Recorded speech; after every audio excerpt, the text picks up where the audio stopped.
Target employees reportedly hate their new AI chatbot. According to Forbes staff writer Cyrus Farivar, Target's new internal AI tool, Help AI, is facing significant criticism from the store staff.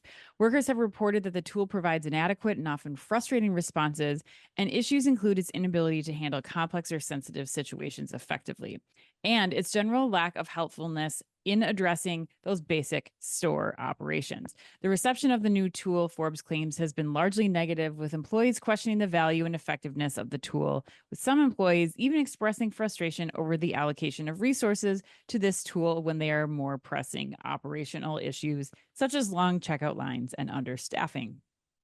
One employee told Forbes, quote, "Why don't they spend the time applying AI to something actually useful? Why aren't they using machine learning to identify trends in the items that get canceled from order pickups?" End quote. Boom. Uh, okay, Chris, A&M is also going to put you on the spot during this this headline. We're starting off hot. All right. We're starting off hot. A&M wants to know, Chris, is AI just not ready for this kind of employee-facing application, or did Target do it wrong? I'm going to go to you, Chris. This is Salacious with a capital S article, so we encourage all readers to take a look at this yourself in Forbes. But where do you fall on this, and how would you answer that question from A&M, Chris? Is Target ready? Did they do it wrong? Explain yourself. Okay, yeah, so let's hit the article first. I think it is important to point out that this is an article that comes from the staff writer at Forbes. This is not a contributor. Like, I'm a contributor. I'm not really a journalist, but this guy is. So the degree of journalism and the integrity that should be put to that journalism should be higher than the average thing that you're reading from Forbes and retail on a general basis, I would say. But with that said, the article is pretty salacious. I didn't know we could use some of the language that was in that article, which we purposely left out of the headline read too. And I would say, like, there was some really colorful language that was being used. And you have to question too, like, the quality of the sources and even some of the points that were being made, like the points you made about the allocation of resources. That seemed like the angle he was going for in the article. But the cost of software to do this pales in comparison to the cost of adding hours to 2,000 stores every hour of the week and every week of the year. Like, we're talking millions and millions of dollars to do that. So I thought that point was really sad. But going back to the A&M question. So I think it's a little bit of both, honestly. Like, and so first of all, is AI ready for this kind of thing? I thought really hard about that this week. You know, you and I've talked about this. Like, I think it's good for the training side of things. Like, you know, when you have to sit in front of the computer and do that kind of thing. So like those first few days of being on an assignment. But the use cases that are being purported, and Target was guilty of this, when you're on the floor, I don't really understand what they are, because having worked in the store, I was trying to think back, like, what would I actually use this for? The most common thing that I had to do was like find a product. And I don't need AI to help me find a product, you know? Or if I'm at the check lane at a register, I'm not going to have time to like ask AI how to do something, like, or like they use the active shooter thing too. Like, if there's an active shooter, you're not going to be going to AI and being like, yeah.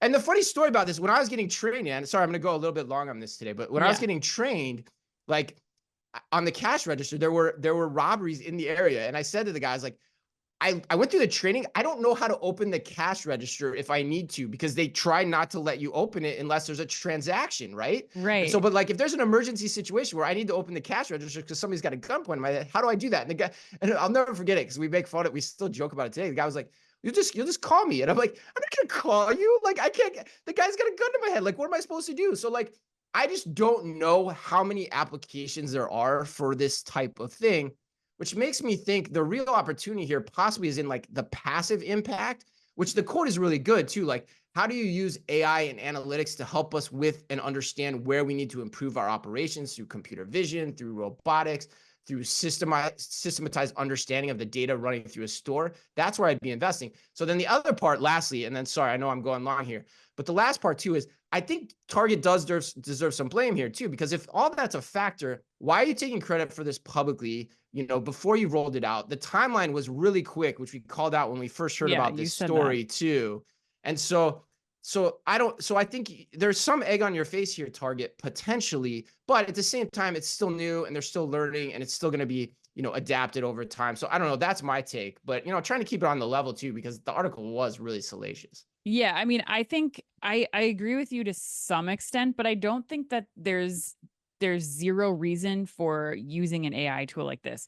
Walmart rolled this out. They have added Ask Sam. However, to your point, they chose a different approach. They rolled this out in some Sam's Club locations, then trickled it out to more Sam's Clubs, then rolled it out to Walmart. But it's proving to be a useful tool for them. You have other retailers like Victoria's Secret using this. Like, I do think there's some applications, even in the example that you gave, Chris, where it's like, where do, breadcrumbs go when you're a new stock person to be able to like just ask that of a device and they're saying, okay, it's aisle C8, and then you go to that aisle. Like, But and can I stop you for a sec though? Like that yeah, example, particularly, like you can just scan the barcode and it tells you where to put that. Like fair. that's why I said that. Like that's the most common use case that comes to me, and like you don't need AI for that. Well, you could use an AI. I don't think it rules out an AI assistant. It's just another opportunity for I you to guess it, quickly it ask that. changes the dynamic of it. Yeah, It's that's cool. if you have, I mean, I'm thinking like brand new people, they're 16, this is their first job, they're used to asking questions in that way. Right, Is this an easier way for them to right. train? So number one, I think the key thing that I take away from this is there's two things. Target needs to figure out a different rollout solution. I think you're absolutely right that to roll this out to all places, because you need that team member adoption so badly for these tools to be successful, I think that Yeah, it was probably just a bad rollout, that it went out too fast to too many people. And clearly there are a couple people or a couple stores who are not having great experiences with it. But then I also think that the second part of this is that they do need to, because now Target employees, not just the media analysts, not just or retail experts, are also feeling, it sounds like from this article, that Target should be focused on making more practical innovation investments. And so I right. think that that's the other part of this. If I'm Target, I'm taking away that it's spread out into the field. Your team members, your employees are feeling this way too. So how are you tackling those two things? And that's, if I'm taking anything concrete and actionable out of this article that I still feel is completely salacious and could have been done way better, Yeah. I think those two things are things that I'd be taking away if I was Target. So there's two things you make me think about. One is 100% agree. Like, because Target, when they made this statement, was saying it actually was, they were kind of purporting that it would be a growth vehicle too. Like it was going to help improve things and make things work. And through the discussion we're having, like I doubt you're going to get that much growth from it. It maybe Mm-hmm. makes your sales, maybe if you can find the right application, it maybe helps a little bit, but sometimes finding those right applications are tough. The other point that I want to give you credit on, which you made me think about, because we were talking about this story yesterday when it broke, is you brought up Walmart, and somebody asked me that too. They're like, "Hey, have you ever found a chatbot that people actually like?" Yeah. And I said, "Well, Walmart's Ask Sam seems to be doing well." But by the same token, you know, there's a lot of companies out there purporting to do this and taking credit for it, but you don't actually know who likes it and who doesn't, right? Like which store employees at these retailers actually like the Yeah. implementation of these tools. And is this a case where some reporter just happened to go into a Target because he wanted to pick on Target and talk to employees? But if you went into a Sam's Club over Victoria's Secret, would you get the same, True. type of information from them? Yep. We don't know, which is why it's our job to be like, okay, how much should we believe this stuff as being that impactful as it's happening, right? I mean, I don't know. You get the last word here. Yeah, no, I mean, I just encourage, like, our even on our 3-week hiatus, our DMs are always open. So if you are in the stores, you have an opinion about this, please reach out and tell us. We'd love to get more information, and we'll report back to everybody listening. So Yeah, that's it. let's do a roundtable on like Victoria's Secret, Sam's Club, Target. Who's got the best AI chatbot tool in the store? Let's find Let's do out. it. All right.